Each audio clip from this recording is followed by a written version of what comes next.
Hello, good morning sa inyong lahat guys. So, ayan, meron po tayong steel ng Baguio.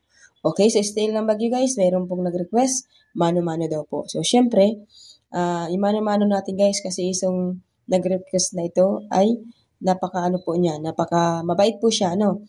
So, makikilala mo kasi guys yung isang taong mabait kapag ikaw ay naaalala talaga. Totoo po yan guys, wala pong halong ano yan. Kasi once na naaalala kasi ibig sabihin mayroon siyang puso, ano? So, ibig sabihin hindi po siya makasarili. So, sana po guys ay manalo siya ulit, di ba?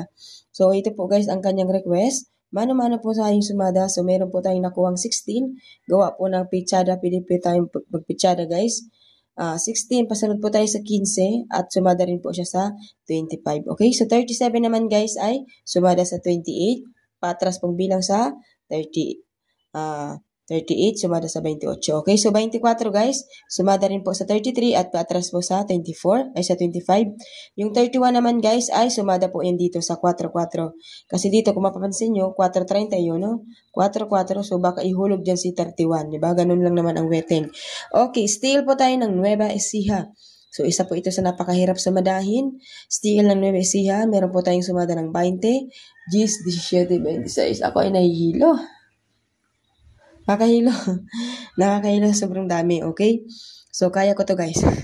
Laban lang, okay? So, still po tayo ng La Union.